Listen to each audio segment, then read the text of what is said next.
Welcome back. So మొత్తానికి నిన్నటి పోటాపోటీ సభల తర్వాత రాజకీయం రసవత్తరంగా మారిపోయింది. సో ఒకవైపు తెలంగాణ పునర్నిర్మాణం కావాలి అని కేసీఆర్ మాట్లాడితే, ధ్వంసమైనటువంటి తెలంగాణను మళ్ళీ పునర్నిర్మించుకోవాలి అని కేసీఆర్ మాట్లాడితే, ఔరేక్ బార్ కాంగ్రెస్ సర్కార్ అని చెప్పేసి ముఖ్యమంత్రి రేవంత్ రెడ్డి చేసినటువంటి కామెంట్. కౌశిక్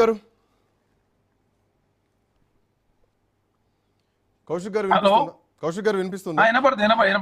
మాట్లాడండి. సో అంటే ఏ ధైర్యంతో మళ్ళీ మీరే వస్తాం అనుకుంటున్నారు? కేసీఆర్ మాటలు కానీ, లేదంటే ప్రతిపక్షం చేస్తున్నటువంటి ఆరోపణలు కానీ, మీరు ఇచ్చేటువంటి రైతు బంధు కానీ, రైతు భరోసా కానీ, ఇవన్నీ కూడా ప్రజాక్షేత్రంలో కనిపిస్తున్నాయి.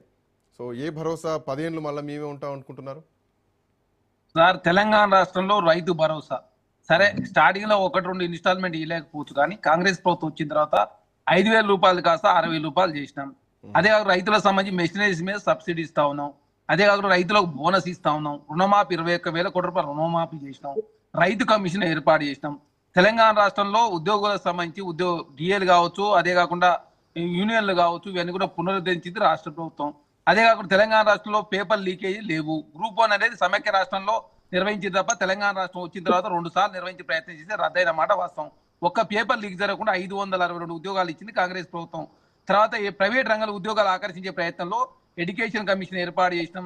స్కిల్ యూనివర్సిటీ, స్పోర్ట్స్ యూనివర్సిటీ, సాకలైలం వెరనార్ యూనివర్సిటీ, అదే కాక doctor Manmohan Singh earth university, Telangana రాష్ట్ర ప్రైవేట్ రంగంలో ఐటీఐ ప్లేస్ లో అడ్వాన్స్ ట్రైనింగ్ ఇన్స్టిట్యూట్ తీసుకొచ్చినాం.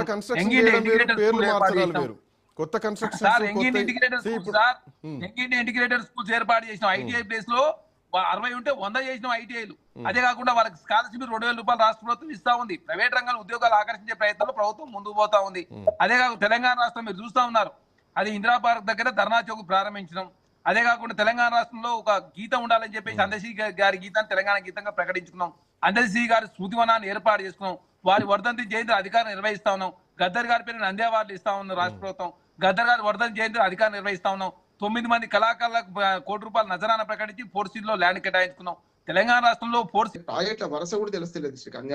ఏమంటున్నానంటే మన మేడిగడ్డ మార్చింది జరిగింది కానీ ఆ 3 బ్యారేజీలు కొత్తవి.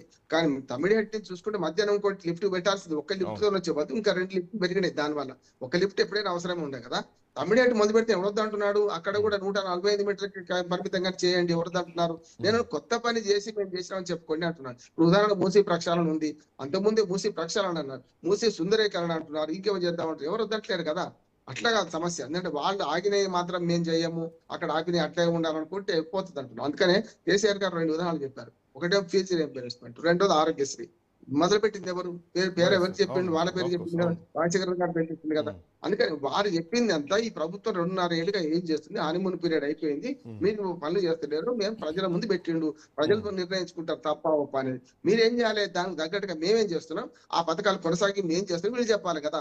ఈ 2 విడిచిపెట్టి వాడు తగ్గిపోని, వీడు కూలిపోని, వాడు అని శాపనార్థం పెడితే ఏమైంది? దానివల్ల మీకు నష్టం, వాళ్ళకి లాభం అంటున్నాం. ఇప్పుడు కేసీఆర్ గారు దురుసు మాటల వల్ల రెండోసారి, మొదటిసారి ఒక రకంగా చెప్పిన మునుగు ప్రకారం పోయిండు, రెండోసారి దురుసు మాటలు మాట్లాడిండు, అవమానించుడు, ఏది పడితే అది మాట్లాడిండు. అంతేందుకు ఇప్పుడు మీరు శాపనార్థాలు పెడుతుండ్రు. కాంగ్రెస్ ఎక్కడదా మునిగిపోయింది పో, బండి ఎవడు బుండి ఎవడు అన్నాడు. ఏమైంది? బండికి ఏమో 8 సీట్లు వచ్చినాయి, గుండికి ఏమో 8 సీట్లు వచ్చినాయి. చూసినా కదా పార్లమెంట్ లో మీకు 1 సీట్ రాలే కదా. అందుకనే కాంగ్రెస్ మునిగిపోయింది అన్నాడు కదా. మరి అటువంటి కాంగ్రెస్ లేచిందా ఇవ్వలేదా?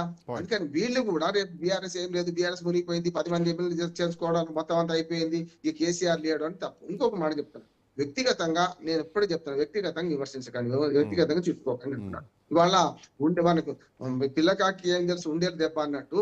ఇప్పుడు ఈ కాంగ్రెస్ వాళ్ళు ఇప్పుడు మాట్లాడేది కేసీఆర్ గురించి మాట్లాడితే నేను అంటే విధానపరంగా విమర్శిద్దాం. కేసీఆర్ తిరిగితే ప్రజలు యాక్సెప్ట్ చేసే పరిస్థితి ఉందా? తోడేళ్ళు అంటున్నారు, ప్రజాపాలన పాపాల భైరవడా అని చెప్పేసి రకరకాల కామెంట్లు అంటారు, లేకుంటే పడిపోయింది అంటాడు. నేను ఏమంటున్నా అంటే ఆయన రాకపోవడం నేను కూడా తప్పడుతున్నాను. అసెంబ్లీకి రాకపోవడం తప్పే. ప్రజా జీవితం మొదలు చెప్పింది అదే కదా. జీవన్ రెడ్డి చేరిక సభ కంటే ముందు చేయాల్సిన పని ప్రజల్లో ఉండాల్సిందే అని అంటున్నాను. వెలకతుర్తి సభ తర్వాత బయటకు రాలేదు అంటున్నాను. వెలకతుర్తి సభ తర్వాత వాళ్ళ పాటలో ముసలం పుట్టింది అంటున్నాను. అవన్నీ ఉన్నాయి కదా, ప్రజల ముందు పెడుతున్నాం. అయ్యా ఇదివరకు ఎట్లుండే, ఇప్పుడు ఎట్లుందే, తెలంగాణ ఎట్లా నాశనం అయింది, ఏం సంగతి అని ఆయన చెప్తున్నాడు. ఏది కాంగ్రెస్ హయాంలో. అయ్యా మేము అది చేసినామని వీళ్ళు చెప్పుకోవాలి. రైతు భరోసా రైతు బంధు గురించి మాట్లాడితే రెండు ఎక్కువ కదా 5వ విడత రేపు ఏప్రిల్ వచ్చి ఇప్పుడు మే వస్తే 6వ విడత రావాల్సి ఉండే ఒక విడత అక్కడ పాత అమౌంటే మళ్ళీ ఏప్రిల్లో పార్లమెంట్ ఎన్నికల ముందు ఇచ్చారు. ఆ తర్వాతకి వచ్చే వరకు 2వసారికి వచ్చే వరకు 3వసారికి వచ్చే వరకు సగం మంది కూడా వేయలేదు చాలా మంది. అది కరెక్టే, ఎందుకంటే మన రియల్ ఎస్టేట్ వ్యాపారులు కొండలు గుట్టలు లేకపోతే పనికిరాని భూములు వ్యవసాయ భూములు వేసారు తప్పే అంటున్నాను, కాదంటే అవి తీసేయాల్సింది. అది తీసేసి ఎక్కడికి వచ్చిందంటే 1/3 భూములు పోయినాయి ఇప్పుడు అంటున్నాను. ఇంటి పక్కన వ్యవసాయం చేసే భూమి ఉంటే పోయింది అంటున్నాను. ఔటర్ రింగ్ రోడ్ లోపల ఒక్క భూమి కూడా మీరు రైతు బంధు ఇస్తే ఔటర్ రింగ్ రోడ్ లోపల నిజాంపేటలో వ్యవసాయం చేస్తున్నారు, వాళ్ళకి ఇవ్వద్దంటారా? వాడు అమ్ముకోమంటారా? వాళ్ళు నిజాంపేటలో ప్రగతి దారిలో వరి పొలాలు కనపడుతున్నాయి, వాళ్ళకి రైతు బంధు ఇద్దామా లేదా? మరి ఆ లెక్కనే తీయాలి కదా. అంటే రైతు బంధు భరోసా చేసిన తర్వాత మీరు ఇచ్చిన హామీ 15,000, ఇప్పుడు ఇస్తుంది 12,000. 12,000 6,000 ఇస్తుంది ఇంత కదా. ఒక్క విడతలో 3 విడతలు చేస్తున్నారు. గతంలో అట్లా చేయకుండా 1, 2, 3, 4 అంటే 10 ఎకరాల నిన్నటి కేసీఆర్ సభలో ఆయన మాటల్లో అబద్ధాలు ఉన్నాయా, లేదంటే బురద జల్లేటువంటి మాటలు ఉన్నాయా, లేదంటే ప్రజల్లో ఉన్నటువంటి మాటలనే కేసీఆర్ మాటల్లో మనం చూసామా? ఎట్లా చూడొచ్చు? ప్రతిపక్షం అంటే అధికార పక్షం దాన్ని ఖండిస్తోంది, అబద్ధాలు చెప్తున్నారంటున్నారు. నిజాలు చెప్పిండు, దానికి వ్యతిరేకంగా ఏం చేయలేదు వీళ్ళు, ఆయన ఏం చేయలేదు వీళ్ళు ఏం చేసి చెప్పాలి కదా అంటున్నాడు. అది విడిచిపెట్టి వ్యక్తిగతంగా దూషాలు వ్యక్తిగతంగా మాట్లాడడం కరెక్ట్ కాదు అంటున్నాడు. దానివల్ల నష్టం వీళ్ళకే అయితే అంటున్నాడు. గతంలో ఆయన అట్లా మాట్లాడండి, సన్నాసులు అన్నాడు, రండలు అన్నాడు, దానివల్ల నష్టమైందా కాలేదా? కాంగ్రెస్ పార్టీ ఎక్కడ లేదన్నాడు, రేవంత్ రెడ్డి రకరకాల అవమానించిండు, మేమైనా చూసినాం కదా. అందుకని వ్యక్తిగత విమర్శల కంటే విధానపరమైన విమర్శలు ఇవ్వండి. నిజంగా చెప్పానంటే మీరు బాగా చదువుకున్న 2.5 సంవత్సరాలు ఉంది, మీరు చేదలుచుకున్న పనులు మీరు చేయండి. మేడిగడ్డ బాగా చేయండి. సుందీల్లా అన్నారం కూడా బాగాలేవు, సేఫ్ గా లేవు, కింది నుంచి బుడగలు పడ్డాయి, నేను స్వయంగా చూసిన శ్రీకాంత్ గారు. అది బాగా చేయండి. అట్లాగే తమ్మిడి హట్ కాడ పెడతా, మీ విలువ మీకు దక్కాలి. ఆనాడు మీరు అనుకున్నది మొదలు పెట్టింది కావాలనుకుంటున్నారు కదా, చేయండి. మంచి 2 లక్షల ఎకరాలకు ఆదిలాబాద్ నీళ్ళు ఇస్తారు. అది కూడా మళ్ళీ ఎక్కడికి వస్తుంది? అన్ని దారులు మన ఏమంటారు దాన్ని ఎల్లంపల్లికి దారితీస్తాయి. ఎల్లంపల్లి కాంగ్రెస్ కట్టింది. అంటే ఈ నాగార్జున సార్ కట్టుకుంది మొదలు పెడితే మరి మొదటి నుంచి బాగ్రానంగారు అవన్నీ కూడా మీరు కట్టింది. మరి అవే చెప్పుకుందామా? మా తాతలు నేర్పుల దగ్గర మేము మొత్తు వాసన చూడడం అంటే ఇప్పుడు ఏం చేయకుండా చెల్తుందా? చెల్లదు కదా అంటున్నాం.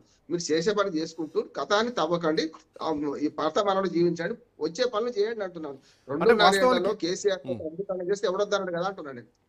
పరిపాలన అనేది కొంత అభివృద్ధి దశగా పోవాలి. ఆనాడు చంద్రబాబు నాయుడు నుంచి వైఎస్ఆర్ కానీ, వైఎస్ఆర్ నుంచి కిరణ్ కుమార్ రెడ్డి కానీ, ఆ తర్వాత రోషయ్య కానీ, ఆ తర్వాత కేసీఆర్ కానీ, ఆ తర్వాత ఇప్పుడు రేవంత్ రెడ్డి కానీ. సో అభివృద్ధి పరంపర కొనసాగాల కానీ అది విధ్వంసం దిక్కుపోవద్దు అన్నది ప్రధానంగా ఉండాల్సినటువంటి పాయింట్.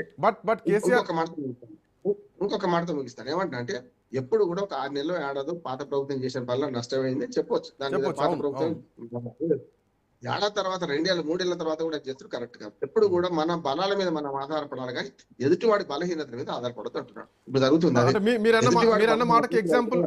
మీరన్న మాటకు ఎగ్జాంపుల్ నిన్న కేసీఆర్ మాటల్లో కూడా ఒక మాట అన్నారు, గుండెల్లో తడి లేదు వాళ్ళతో కాదు అని చెప్పేసి. ఇప్పుడు మీరన్న మాటే నిన్న కేసీఆర్ ఇంకో అంటే మాట అర్థం మార్చి అన్నారు. బట్ ఆ తడి లేదు అన్నది కనిపిస్తోంది. ఆ ధైర్యం లేదా, సరిపోవట్లేదా? 2.5 సంవత్సరాలు కూడా ప్రభుత్వం ఎందుకు కోలుకోలేకపోతుంది?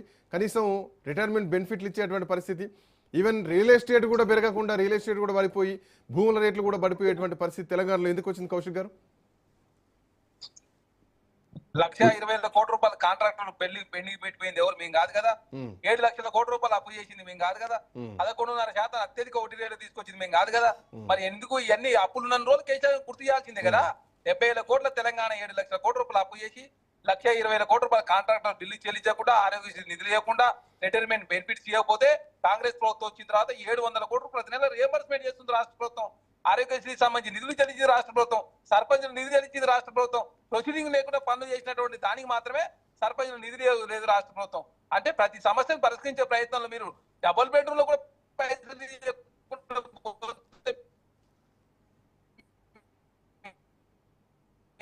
ఇచ్చింది కాంగ్రెస్ ప్రభుత్వం ఇచ్చిన తర్వాత.